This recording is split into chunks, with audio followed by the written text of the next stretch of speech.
তো আজকে আমরা তাহলে কি শিখবো? আজকে আমরা ভগ্নাংশকে লঘিষ্ঠ আকারে প্রকাশ করা শিখবো। তাহলে কিভাবে করতে হবে দেখো।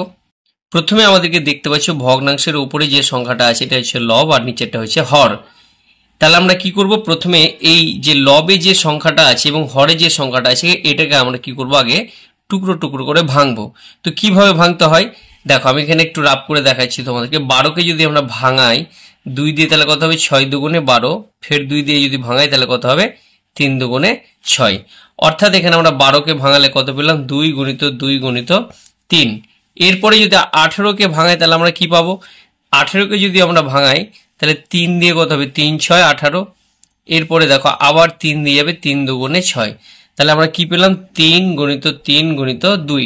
অর্থাৎ এখানে দেখতে পাচ্ছ এখানে আমরা একটা 3 এই একটা 3 কেটে দিতে পারি, এই একটা 2 একটা 2 কেটে দিতে পারি। তাহলে আমাদের এখানে কি কি পড়ে থাকলো, তাহলে এখানে আমাদের 2 এর 3 পড়ে থাকলো। তাহলে এটাই হচ্ছে এই ভগ্নাংশটার লঘিষ্ঠ রূপ। আশা করি বুঝতে পেরেছো।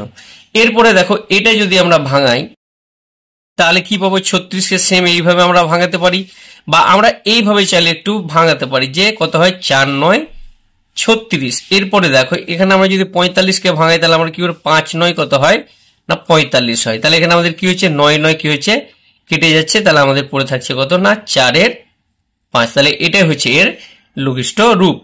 তাহলে এরপরে দেখো এই যে অঙ্কটা আছে এটাকে যদি আমরা ভাঙাই তাহলে কি হবে, আমরা এখানে আমরা ভাঙাতে পারি যে 8 9 কত হয় বলো না 72। এরপরে দেখো আমরা এখানে যদি আমরা 9 দিয়ে ভাঙাই তাহলে কত হবে, সরি এটা কত হবে 12 9 হবে 108। তাহলে এখানে কি হচ্ছে এই 9 9 আমরা কেটে দিতে পারি। এরপরে দেখো এখানে যে 8 আছে এবং 12 আছে একে যদি আমরা আবার ভাঙাই তাহলে কত হবে বলে 4 দুগুণে 8। আর এখানে আমরা এটাকে যদি ভাঙাই তাহলে কত হবে না 3 4 12। তাহলে এখানে 4 4 কেটে যাচ্ছে, আমাদের পড়ে থাকছে কত না 2 এর 3। তো বন্ধুরা এটা হচ্ছে এটা লঘিষ্ঠ রূপ। তো বন্ধুরা এটা তোমরা কি হচ্ছে এটা কমেন্ট করে জানাও কত হবে অ্যান্সার।